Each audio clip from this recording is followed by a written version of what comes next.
I really feel like a woodworker now. Use a hand plane and take a big curl off like that. I don't know, it's just like, yeah.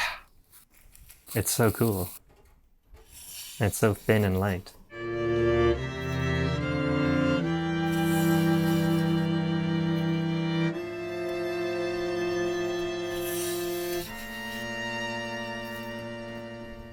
When I started carving, I was living with my dad and he had, cords of firewood. So I just started carving that. Yeah, this is like hard as hell. And I don't know, I really like that. I really like to have to really work at it.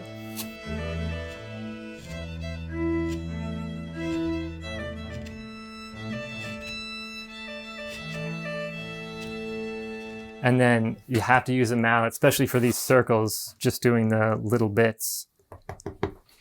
And the mallet actually makes it, you can really sneak up on the lines that I draw a lot more gentle without when you have your whole body behind it, it's harder to stop. But with this, I can just do a little tap or I can do a big tap like that. But yeah, I like the challenge of the maple because of how hard it is. I'm never gonna overshoot with the gouge. I'm never gonna bust a circle like I do in basswood. It's a pattern, a repeating pattern, a simple repeating pattern that I love to look at.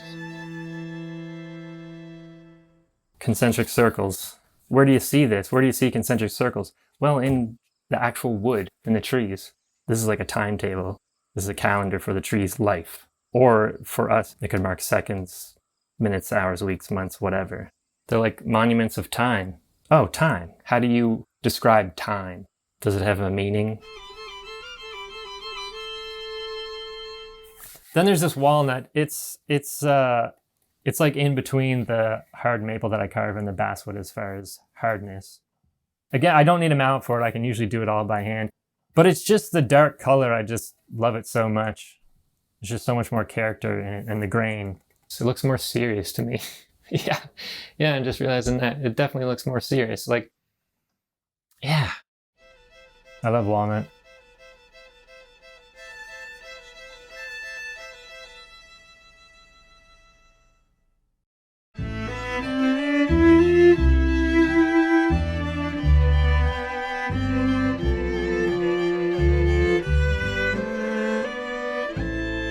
I think I just had to get my confidence up before I could attempt abstract.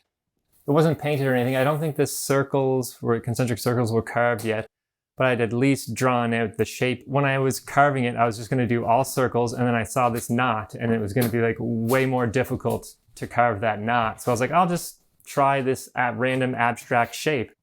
And then that's when she walked in and was like, that's a ghost. You drew a ghost. There's no doubt in my mind that that's a ghost, man.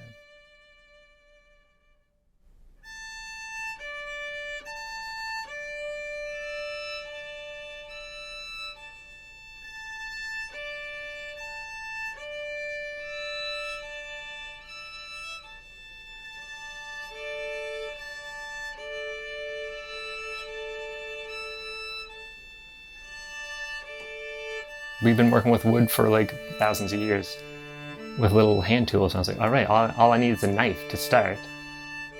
So I bought a little carving knife and that's when I started. And then I was like, got into bigger things and I figured out how to do it. Now can I do it? And I'm going along. It's like, yeah, I can do it. It's not done, but I can do it.